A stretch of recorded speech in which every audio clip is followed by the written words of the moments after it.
इससे पहले की वीडियोज़ में मैंने योगिता सिंह के 2 प्रश्न लिए थे। उन्होंने मेल के ज़रिए मुझसे 4-5 प्रश्न पूछे थे। आज उनके 2 प्रश्न मैं एक साथ ले रहा हूँ। एक प्रश्न में तो वो कहती हैं कि जब मैं अधिक ध्यान करती हूँ, यानी दिन में 4-5 बार, तो कुछ महीने बाद मैंने अनुभव किया कि आँख खुली होने पर भी मेरे दाएँ या बाएँ ओर हल्की रोशनी चमकती हुई दिखाई देती है। ऐसा अनुभव मुझे 2 बार हुआ। मैंने आँखों की जाँच भी करवाई थी, तो डॉक्टर ने कहा कि सब कुछ सामान्य है। यह क्या था? ऐसा क्यों हुआ? एक प्रश्न इन्होंने उसके बाद पूछा कि जब मैं ध्यान करके उठती हूँ, तो उसके बाद लगभग 1 घंटे तक बहुत शांति बनी रहती है। लेकिन जैसे ही मैं अपने दैनिक कार्य में लगती हूँ, तो क्रोध फिर से आने लगता है। कृपया बताएं कि ऐसा क्यों होता है और इसे कैसे स्थायी रूप से नियंत्रित किया जा सकता है। यह प्रश्न बहुत महत्वपूर्ण है, क्योंकि यह समस्या लगभग लगभग सभी लोगों की है। क्रोध का आना, ध्यान भी साथ साथ चलना, कुछ देर शांति भी मिलना, और एक इसी प्रक्रिया में हम घूमते रहते हैं। इसलिए यह प्रश्न महत्वपूर्ण है। लेकिन पहले प्रश्न पर पहले बात करते हैं कि अगर ध्यान अधिक किया तो क्या कुछ ऐसी रोशनी दिखाई देती है आँख खुली होने पर भी? हाँ, ऐसा हो सकता है। आँख खुली होने पर भी आपको एक अलग ही चमक दिखाई दे सकती है। होता क्या है? होता यह है, साधारण ज़िंदगी में जो हमारी ज़िंदगी है, उसमें हमारा ध्यान बिल्कुल भी घटित नहीं हुआ होता। ध्यान का अर्थ यहाँ पर स्पिरिचुअल डायमेंशन में जाने की बात मैं कर रहा हूँ। जैसे जैसे ध्यान में स्थिरता आती है, वैसे ही परमाणुओं का पुंज, जिसमें अपनी रोशनी है, वो पुंज इस पूरे वायुमंडल में हमारे चारों ओर, यह अणु परमाणुओं का पुंज, हम इससे घिरे हुए हैं। लेकिन क्योंकि हमारे अंदर कभी इतनी स्थिरता मन में नहीं है, इतनी शांति हमारे मन में नहीं है, इसकी वजह से हमें इनका कोई एहसास ही नहीं होता। आपने कभी देखा कि रात में बिल्कुल एक डार्क कमरा हो, जिसमें कहीं से किसी भी प्रकार की लाइट नहीं निकल रही, लाइट नहीं पड़ रही हो, आप किसी भी उलन वाली चीज़ को, आप अपनी स्वेटर खोलें या आप कोई उलन वाली चीज़ को ओढ़ रहे हैं, उसको खोल रहे हैं, तो आपको कुछ आवाज़ें भी सुनाई पड़ेंगी चटचटाहट की, और कुछ चिंगारियाँ सी भी दिखाई देने लगेंगी। ये महसूस कर सकते हैं आप। अब सर्दियों के दिन आ रहे हैं, कभी भी महसूस कर सकते हैं। मॉफलर से भी इस तरह की, आपने मॉफलर ओढ़ा हुआ है उलन, उसको खोलेंगे बंद करेंगे, उसमें से भी इस तरह की आवाज़ें निकल सकती। उसमें प्रकाश भी है, उसमें आवाज़ भी है। यह अणु और परमाणुओं का पुंज हमें इस तरह से कभी कभी महसूस होता है, लेकिन कभी एक साधारण रोज़मर्रा की ज़िंदगी में तो हम महसूस भी नहीं कर पाते। कभी आपने देखा होगा कि आँखें खुली हुई होती हैं, अचानक ही चारों तरफ आपके प्रकाश पुंज, छोटी छोटी सफ़ेद बूंदें सी चारों तरफ आपके गिरती हुई, चलती हुई महसूस होंगी। और यह भी आप बहुत साधारण आसानी से देख सकते हैं। इसके लिए भी कोई ज़्यादा एफर्ट करने की ज़रूरत नहीं। यही कारण है जैसे जैसे आपके अंदर स्थिरता आती है, बढ़ती जाती है, आप इस दुनिया को एक अलग ही प्रकाश में देखते हैं। यहाँ आपको ज़्यादा रोशनी दिखाई देगी, ज़्यादा चमकीलापन दिखाई देगा। और जितना जितना हमारा ध्यान अस्थिर होगा, भटका हुआ होगा, जितना ज़्यादा हमारे अंदर विचार होंगे, उतने ही हम डल देखेंगे, उतना ही हम डल फील करेंगे, उतना ही हम भारीपन अपने शरीर में महसूस करेंगे। यह भी हमारा सबका अनुभव है। आपने देखा, कभी महसूस भी किया होगा, किसी और को भी कभी अपने जीवन में भी देखा होगा कि जिस व्यक्ति के अंदर ज़्यादा विचार चलने लगते हैं, वो बहुत थक जाता है जल्दी, शरीर थक जाता है। वैसे वो आपको लंबा चौड़ा आदमी दिखाई देगा, लेकिन गर्दन उसकी झुकी हुई और शरीर में उसकी कोई ऊर्जा नहीं होती। थक गया है, बोझ में आ गया है, विचारों का बोझ। इसी तरह से जो लोग मानसिक पीड़ा में चले जाते हैं, उनके अंदर कोई एनर्जी ही नहीं होती शरीर में। चाहे वो पूरा भोजन करें, लेकिन उनके शरीर में कोई एनर्जी नहीं होती। वो थके थके हुए से होते, उड़े उड़े हुए से होते। उनको किसी भी प्रकार की रोशनी, क्या रोशनी दिखाई देगी? हर जगह डल, एकदम फीका फीका सा। और उनका खुद का चेहरा कभी आपने नोटिस किया होगा? किसी भी आदमी को जो मानसिक पीड़ा में, उसके चेहरे पर कभी ध्यान दें तो आप पाएंगे उसके चेहरे में कोई रोशनी नहीं है, बिल्कुल डल, निस्तेज। यह साधारण बात है, लेकिन यह कोई उपलब्धि नहीं है। कभी कभी ऐसा होता है, कभी कभी ऐसी स्थिरता, कभी कभी ऐसा परमाणुओं का पुंज, अणु परमाणु आपके चारों ओर महसूस होते हैं। कभी कभी ऐसा भी होगा, ध्यान साधना के बाद आप तो अपने रोजमर्रा के कामों में हो, आप घर से बाहर निकल रहे हो, ऑफिस में बैठे हुए हो, कहीं भी हो, लेकिन कोई दूसरा व्यक्ति आपके अंदर उस ऑरा को महसूस करता है, उस प्रकाश को महसूस करता है। हर वस्तु का अपना ऑरा होता है, व्यक्ति का ही नहीं, हर वस्तु का अपना ऑरा होता है। इसलिए यह ऑरा कभी कभी किसी दूसरे को भी दिखाई देता है, और जब वो दूसरे को दिखाई देता है तब वो आपसे पूछ भी सकता है कि मैंने आपके आसपास में ऐसा देखा था। तो इससे प्रफुल्लित, इससे दंभ में नहीं भर जाना। इसीलिए तो गुरु की अनिवार्यता और आवश्यकता है, क्योंकि हमें जो कुछ भी मिलता है वो गुरु की दात होती है। यह हमारा कमाया हुआ, हमारा एफर्ट नहीं है। एफर्ट तो हम जन्मों जन्मों से कर रहे हैं, हमारे एफर्ट से यहाँ कुछ नहीं मिलता। हमारे अंदर वह शक्ति, हमारे अंदर वह ऊर्जा विद्यमान है ही, लेकिन गुरु के सानिध्य में, गुरु के संपर्क में, गुरु के बताए हुए रास्ते में चलकर गुरु की दात हम समझते हैं। इसीलिए तो नानक, कबीर, रैदास, तुलसी, पलटू, दादू, जितने भी संत हुए हैं, उन्होंने गुरु की महिमा कही, और उन्होंने अपने को कहीं भी, वो तो अपने को बिल्कुल ही नीच और निकम्मा शब्दों का इस्तेमाल किया हुआ है। रविदास की वाणियां आपने पढ़ी होगी, नहीं पढ़ी तो पढ़ के देखना। वो अपने को बिल्कुल ही बहुत नीचे स्तर पर कहते। नानक अपने को लाला, गोला, नीच कर्मा, इस तरह के अपनी वाणियों में शब्दों का इस्तेमाल उन्होंने किया हुआ है।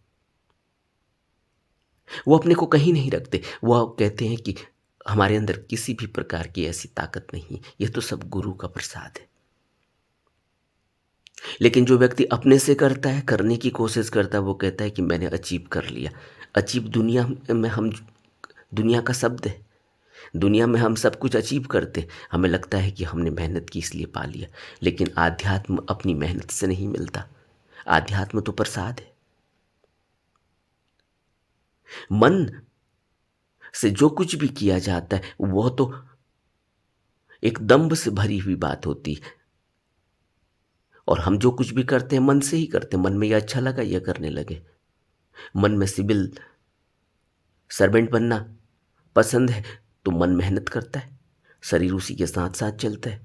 हम खूब मेहनत करते हैं, सक्सेस भी होते हैं, नहीं भी होते, लेकिन मन या तो प्रफुल्लित हो जाता है या दुख में चला जाता है कि अगर सक्सेस नहीं हुए तो वो डिप्रेशन में चला जाएगा कि मुझे सिविल सर्विसेज नहीं मिली। और वहीं दूसरी ओर जब हम आध्यात्म की यात्रा करते हैं तो गुरु की शरण लेकर करते, अपने को सरेंडर कर देते और स्वीकार भाव में चले जाते हैं। जो कुछ भी हुआ उसको स्वीकार करना है, वो मेरे भले के लिए है। क्यों? क्योंकि गुरु जानता है कि मेरा क्या भला है क्या नहीं। इसीलिए हम जब ध्यान साधना करते हैं तो हमें क्यों गुरु की वंदना सिखाई गई? क्योंकि जो कुछ भी प्रसाद मिलता है वो गुरु से मिलता है। हम उसको कमा ही नहीं सकते, हम, क्योंकि मन तो वहां काम ही नहीं करता। मन से कमाने वाली बात है नहीं। तो फिर जो चीज मन से कमाई ही नहीं जा सकती वो कहां से मिलती है? वो हम खुद हैं। लेकिन मन बीच में आ जाता है, आइडेंटिटी आ जाती है, अहम आ जाता है, मैं और मेरा आ जाता है, तो फिर वह चीज़ नहीं मिल सकती, न दिखाई दे सकती।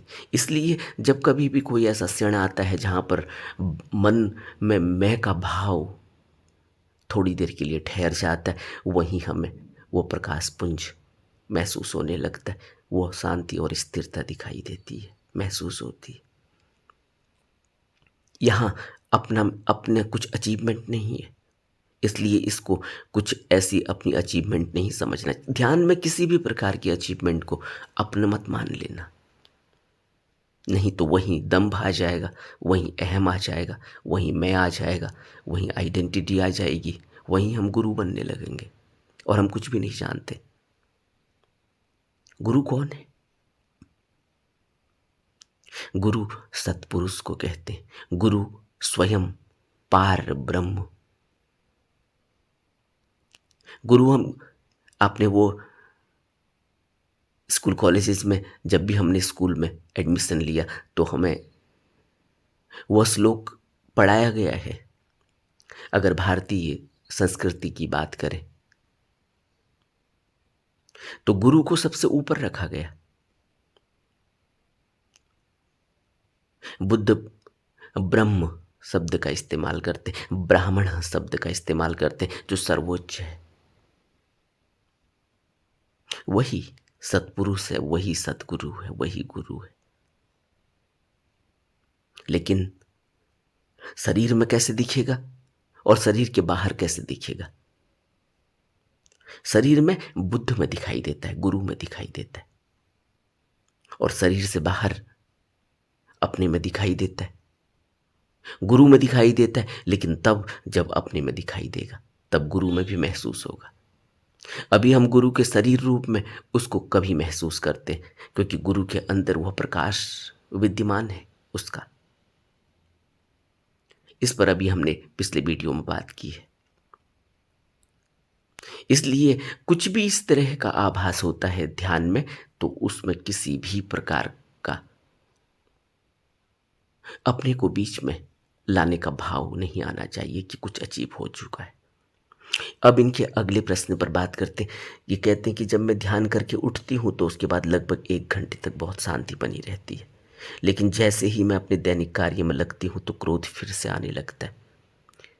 कृपया बताएं कि ऐसा क्यों होता है? ध्यान साधना में हमें, अगर हमने शिविर अटेंड किए हों या हमने बुद्ध की ध्यान विधि को, बुद्ध की इस पूरी फिलॉसफी को, बुद्ध के उपदेशों को गहरे में अनुभव किया हो, तो बुद्ध करुणा, दया और मैत्री भावना की बात करते। मैत्री भावना अगर नहीं होगी तो गुस्सा आ ही जाएगा। इस प्रश्न का मुख्य शब्द ही क्रोध है कि ध्यान भी किया, थोड़ी देर शांति भी घटी, फिर क्रोध आ गया। ये क्रोध क्यों आ गया? ये क्रोध आ गया क्योंकि अभी मैं का भाव प्रबल है। आपने देखा कोई व्यक्ति ज़्यादा इंटेलिजेंट हो जाता है, ज़्यादा समझदार हो, उसने उसको कुछ एक्सपीरियंस हो जीवन का, अपने काम-काज का अनुभव हो, घरेलू जीवन किस तरह से बिताना है उसका अनुभव हो, होता ही है सभी को धीरे-धीरे। तो आपने देखा होगा कि वह व्यक्ति जब दूसरों को अपनी तरह से काम करने के नज़रिए से नहीं देखता तो उसे लगता है कि अह, ये लोग कैसे हैं? एक हीन भावना, एक क्रोध, एक गुस्सा उसके अंदर पैदा हो जाता है। इन लोगों को समझ नहीं है। आपने देखा कोई आदमी ज़्यादा साफ-सफाई वाला हो, बस में बैठा है, ट्रेन में बैठा है या प्लेन में बैठा है और कोई उसके आस-पास ऐसा व्यक्ति हो जो मूँगफली खा रहा हो या कोई और काम कर रहा हो जिससे कुछ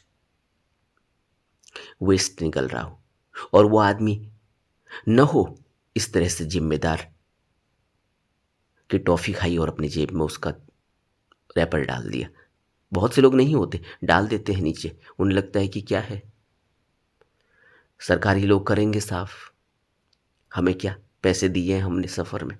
बहुत से लोग मूँगफली खाने लगते हैं और सब अपनी सीट के नीचे फेंकते चले जाते। ये एक बहुत अभी हमारा उस तरह से विकास नहीं हुआ लेकिन जो व्यक्ति ऐसा नहीं करता, उसे बड़ा गुस्सा आने लगता है। उसे लगता है ये देखो कहाँ से आ गए, जाहिल लोग। बहुत पुरानी बात है, मैं एक दिल्ली यूनिवर्सिटी में एक कैंटीन में बैठा हुआ था। मैंने देखा कि कुछ लोग एक टेबल पर खाना खा रहे हैं, वो वैसे ही चले गए खाना खाने के बाद और सारा जूठा उस टेबल में पड़ा हुआ है। बाकी सारी टेबलों में लोग खाना खा रहे हैं, वो टेबल खाली पड़ी हुई है। तभी मैंने देखा कि एक लड़की आई और उस लड़की ने सबसे पहले एक टिश्यू पेपर अपने बैग से निकाला और पूरी टेबल को साफ कर दिया। फिर वो जाकर बैठी।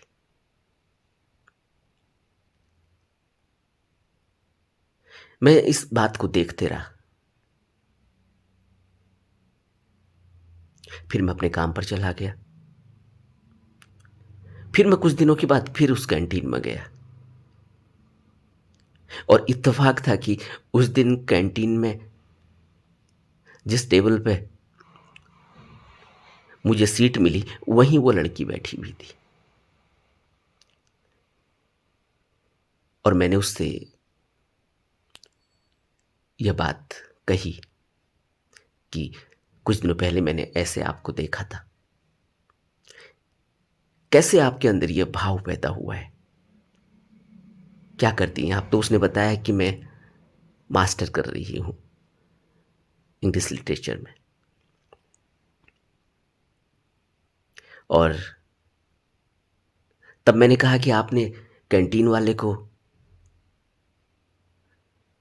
जो साफ-सफाई कर रहे हैं, उनको नहीं कहा और आपने खुद ऐसा किया।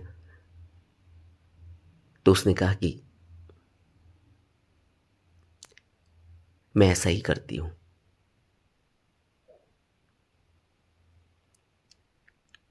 धीरे-धीरे मेरा आना-जाना लगातार हुआ। वो मुझे लगातार मिलती रही और बाद में मैंने उससे काफ़ी बातें सीखी, काफ़ी बातें समझी और क्योंकि वो मास्टर कर रही थी, तो उसको एक प्रोजेक्ट में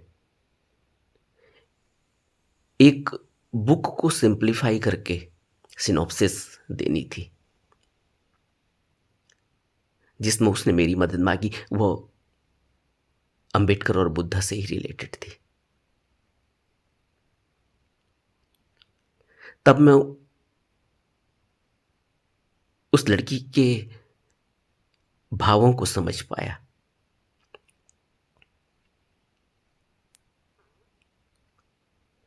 तो कहने का मतलब यह है कि ऐसा ज़रूरी नहीं है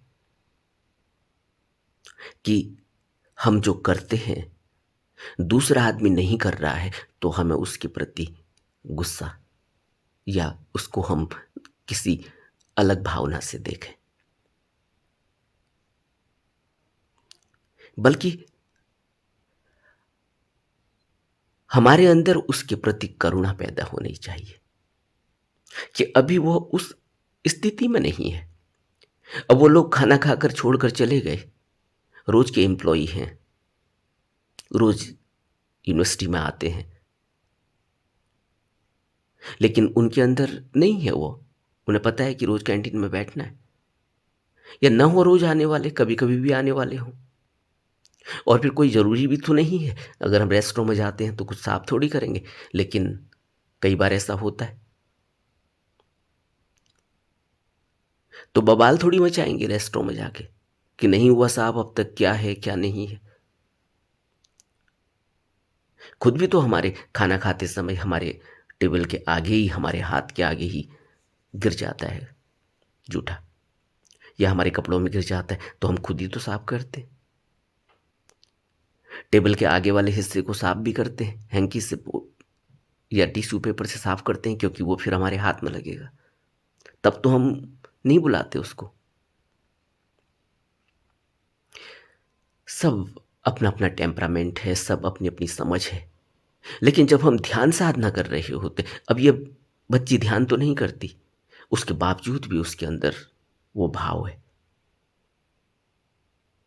कि मुझे खुद ही ये कर लेना चाहिए, कोई इतनी बड़ी बात नहीं है, क्योंकि मुझे सहूलियत तो मिल रही है, कम से कम बैठने को तो मिला। नहीं तो अगर मैं ये सोचती रहूं कि कोई ये टेबल साफ करेगा तब मैं बैठूंगी, तो ऐसा कभी भी नहीं होगा, कोई दूसरा आके बैठ जाएगा। लेकिन मैंने उसको अक्सर ही देखा, जब जब भी मैं गया हूं, मुझे वो कैंटीन में आते हुए जाते हुए मिली, कभी पढ़ते हुए मिली, तो मैंने यही देखा कि वो सबसे पहले एक टिश्यू पेपर निकाल के, चाहे वो साफ हो टेबल, उसके बाद भी उसको एक बार फिर साफ करेगी। उसे लगता है कि मैं अपना फ़ोन यहाँ पर रखती हूँ, मोबाइल रखती हूँ, अपने हैंड्स फ्री रखती हूँ, अपने बुक्स को रखती हूँ, तो एक बार और अच्छी तरह से साफ हो जाना चाहिए। और वहीं दूसरी ओर मैंने एक आदमी को देखा जो मेरे साथ ही रेस्टोरेंट में खाना खा रहा था। उसने ऐसा बवाल मचाया, उसने मैनेजर को बुला लिया, उसके बाद उसने ऐसी लताड़ उस वेटर की लगवाई है, जबकि बात बिल्कुल ही नगण्य थी, कुछ भी नहीं थी। ऐसे भी लोग हैं। हम भरे हुए होते हैं और उसको दूसरे पर उड़ेल देना चाहते हैं। लेकिन जब हम ध्यान साधना कर रहे हों, तब भी अगर हमें इस तरह की क्रोध और ये सब आ रहे, तो अपने ऊपर देखना चाहिए कि ये क्यों है। क्या ये इसलिए है कि मैं यह समझता हूँ कि, या यह समझती हूँ कि मैं फार बेटर हूँ इनसे, ये लोग नहीं जानते, इनको मैनर नहीं, या ये काम गलत करते हैं, ऐसे नहीं, ऐसे करना चाहिए। और बुद्ध हमें क्या कहते हैं कि आपके अंदर मैत्री भावना। और आपने देखा होगा, अगर आपने शिविर अटेंड किए, तो उसमें अंतिम दिन मैत्री भावना का अभ्यास करवाया जाता है। वो मैत्री भावना क्यों है? इसलिए कि कोई ज़रूरी नहीं कि हर आदमी का लेवल आप जैसा हो, हर आदमी की अंडरस्टैंडिंग आप जैसी हो। और हर प्राणियों की तो अंडरस्टैंडिंग आप जैसी नहीं होगी। कोई कुत्ता कोई आपके तरह, आपके कहे अनुसार थोड़ी बिहेव करेगा, या कोई और जानवर। लेकिन अगर आपके अंदर मैत्री भावना है,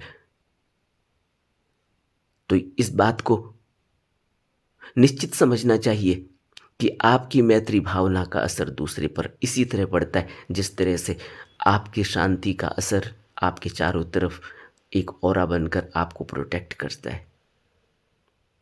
कभी आपने देखा, दूर से कोई गेंद उछाले आपकी तरफ आए और आपको हिट नहीं करती, और बाद में आप कहते हो कि मैं बाल बाल बच गया, क्योंकि अब मेरे बिल्कुल आगे से ही थी, लेकिन फिर भी किनारे से निकल गई।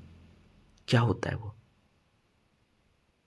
आदमी का जो ऑरा होता है, उस ऑरा में को वो कई बार भेद नहीं पाती। इसीलिए तो बहुत बार ऐसा होता है कि आपके नज़दीक आती हुई परेशानी आपसे छिटक कर चली जाती है, और वहीं कोई कमज़ोर आदमी हो, बिल्कुल ही डल हो, मानसिक पीड़ित हो, बीमार हो, उसको 50 चीज़ें वैसे ही घेर लेंगी। वो कहेगा ये भी हो गया, वो भी हो गया, ऐसा भी हो गया, वैसा भी हो गया, कुत्ते ने भी काट लिया, और साथ में जो है, और मधुमक्खी भी साथ में चिपट गई, कुछ और भी हो गया। वो आदमी जो सामने से आ रहा था, उसने भी कुछ अपशब्द बोल दिए। मतलब कहीं भी उस आदमी के अंदर ऑरा ही ऐसा है कि उसको हर आदमी झिड़कना चाहता है। और वहीं आप भी खड़े हो, दूसरा आदमी भी खड़ा हुआ है। एक आदमी से वो व्यवहार कुछ और करता है, दूसरे से कुछ और व्यवहार करता है। मेरे साथ भी कभी ऐसा हुआ। मैं मेट्रो का सफर कर रहा था दिल्ली में। मेट्रो का दरवाजा बंद होने वाला ही था। मैं उसमें चढ़ने लगा, मेरे से पहले एक आदमी चढ़ा। जब वो चढ़ रहा था तो जो बगल में ही आदमी खड़ा हुआ है, उसने उसको झिड़क दिया, बड़ी बुरी तरह से। पता नहीं किस बात, ऐसे ही ऑल ऑफ सडन। और वहीं पीछे से मैं भी चढ़ा। वो आदमी मेरे को सपोर्ट करता है, मेरे को जगह देता है अपने बगल में।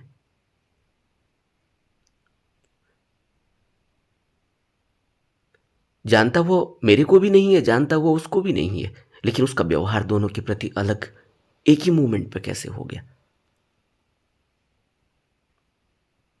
ये सब हो रहा है। आपका ऑरा इस तरह से असर करता है। आपकी शांति इस तरह से असर करती है। तो 1 घंटा तो आपको शांति महसूस होती है, लेकिन उसके बावजूद जब ऐसा हो जाता है तो उसमें कहीं आप यह पाओगे, क्रोध आने के कारण, कि हम किसी पर थोप देना चाहते हैं। नहीं भी थोप देना चाहते तो हम ये चाहते हैं कि हमारे स्टैंडर्ड पर दूसरा चले। नहीं चलेगा। क्या माँ बाप की तरह से बच्चे चलते हैं? क्या बच्चों की तरह से माँ बाप चलते हैं? या पति की तरह से पत्नी चलती है, पत्नी की तरह से पति चलता है? सब एडजस्ट करते हैं। और आपने यह भी देखा होगा कि हम अपनी अपनी उन चीज़ों से नफरत करते हैं, घृणा करते हैं, लेकिन जब वही काम हमारा कोई प्यारा करता है, हमारा कोई दुलारा करता है, हमारा वह करता है जो हमारा बहुत चहेता है, तो हम उसको खुशी खुशी से टाल जाते। कभी आपने महसूस किया, आपका कोई लवर हो जिससे आपको बहुत खुशी मिलती है, बहुत अटैचमेंट, वह आदमी कोई गलती करे तो हम उसको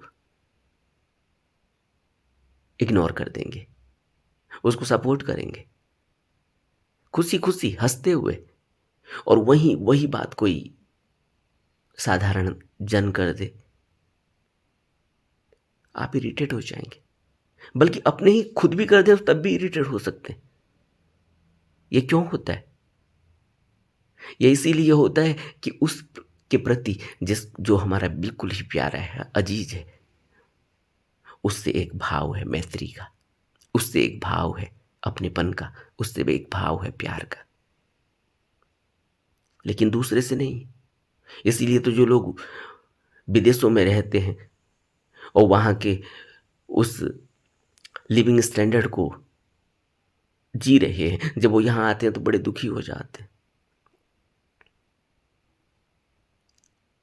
लेकिन बहुत से लोग करुणा से भी भर जाते हैं, ऐसा भी है। लेकिन करुणा से, दया से कौन भरेगा? वही भरेगा जिसके अंदर थोड़ी सी शीतलता होगी, शांति होगी। नहीं तो हम आग बबूला हो जाते, दुखी और प्रताड़ित हो जाते।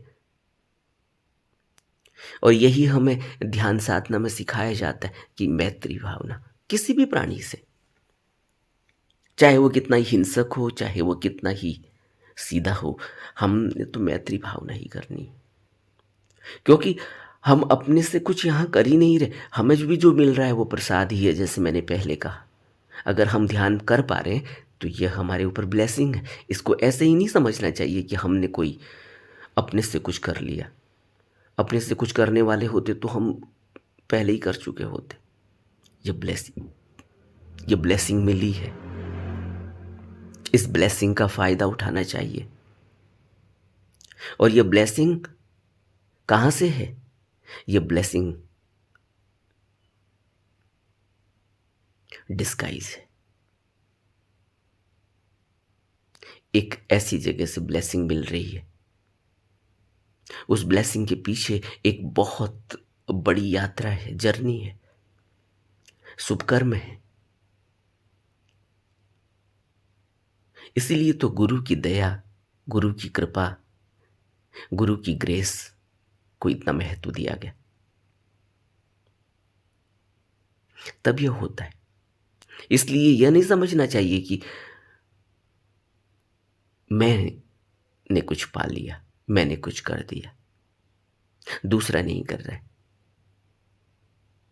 कभी उसकी भी ऐसी स्थिति आएगी जब वो भी कर पाएगा। आज वो उस स्थिति में नहीं है, वो उसके अपने कार्मिक स्थितियां हैं कि वो अभी उस पोजीशन में है, नहीं कर पा रहा है। तो करुणा, अगर करुणा नहीं आ सकती, दया नहीं आ सकती, तो न्यूट्रल रहा जा सकता है कि मैं कोई मदद नहीं कर सकता, कोई मदद नहीं कर सकती इनकी। लेकिन भाव तो बदल ही जा सकते हैं। गुस्सा भी आ रहा है तो फिर भी यह समझा जा सकता है कि उनकी मजबूरियां हैं। ऐसे करके अपने को बचाना होता है। यहाँ यह नहीं समझना चाहिए कि यह कोई बोझ आपके ऊपर डाला गया कि आप यह भाव पैदा करें कि आपको गुस्सा ना आए, मैत्री लाने की कोशिश करें। नहीं, यह तो आपको अपने ऊपर दया करनी है। आपको अपने को ऐसी स्टेट में रखना है कि आपका ध्यान बनता रहे। नहीं तो अगर क्रोध आ जाएगा तो फिर ध्यान भंग हो जाएगा। फिर ऐसा भी नहीं है कि क्रोध आया, आधे घंटे आया, 2 मिनट आया, 5 मिनट आया, शाम को ध्यान करना है तो लग जाएगा मन। नहीं, पूरा मन, पूरा शरीर, रोम रोम हिल जाता है जब गुस्सा आता है। और गुस्से में किस तरह से जहर, किस तरह से एंजाइम, किस तरह से केमिस्ट्री बदलती है शरीर और मन की, अगर कोई व्यक्ति ये समझे तो शायद कभी गुस्सा भी नहीं करेगा। हम कुछ नहीं जानते। इसीलिए तो बुद्ध कहते हैं कि जो आदमी द्वेष, क्रोध से ग्रसित है, वह दूसरे की हानि कब करेगा यह तो पता नहीं, लेकिन वह अपनी हानि तो पल पल कर रहा है। यह बहुत आत्मघाती है, ये बहुत आत्मघाती है, समझना चाहिए। अब इन्होंने जो प्रश्न के अंत में पूछा है कि क्या स्थायी रूप से नियंत्रित किया जा सकता है इसको, क्रोध को? हाँ, स्थायी रूप से नियंत्रित किया जा सकता है। जैसा मैंने कहा ब्लेसिंग, जैसा मैंने कहा मित्रता, दया, करुणा, जैसा मैंने कहा कि यहां कुछ भी नहीं समझना चाहिए कि मेरी कोई आइडेंटिटी है, मैंने ये अचीव कर लिया है। कुछ भी हम अचीव नहीं कर सकते, कोई हमारी आइडेंटिटी नहीं है। एक पल है, एक पल के बाद सब विनश जाएगा। यह भाव निरंतर बना रहे अगर, तो जरूर एक दिन ऐसी स्थिति आती है जब हम क्रोध से मुक्त हो जाते, उसको देखते रहते और तुरंत क्रोध करुणा में तब्दील हो जाता है। एक स्थिति आती है कि जब करुणा ही रह जाती है, दया ही रह जाती है, मैत्री ही रह जाती है, क्योंकि हम सब अधूरे हैं और हम सबको पूरा करने वाला एक ही है। उसको गुरु कह लें, उसको कुदरत कह लें, उसको अस्तित्व कह लें, उसको जो भी नाम दे दें, गॉड कह लें, क्रिएटर कह लें, जो कुछ भी कह दें। लेकिन अपने को अलग मानना और दूसरे को अलग मानना, यही इसका कारण है। और हम क्या अलग हैं दूसरे से, हमने इस महामारी में देखा है, जो अभी कुछ ही दिनों पहले हमने झेल ली है कि हम कितने अलग हैं। कहीं चाइना के किसी कोने में कभी कोई खांसा होगा, पहली बार किसी को खांसी उठी होगी और उसकी वो खांसी कहाँ तक पहुंच गई। पहली बार कोई अपने घर के अंदर इन्फेक्टेड हुआ होगा और वो हवा कहाँ से कहाँ पहुंच गई। हम सब जुड़े हुए हैं, हम सब अधूरे हैं, हम सब जुड़े हुए हैं तभी पूरे होते हैं। इस बात का एहसास सिर्फ ध्यान से हो सकता है, गहरे ध्यान से हो सकता है। निरंतर ध्यान करना चाहिए। नमो बुद्धाय।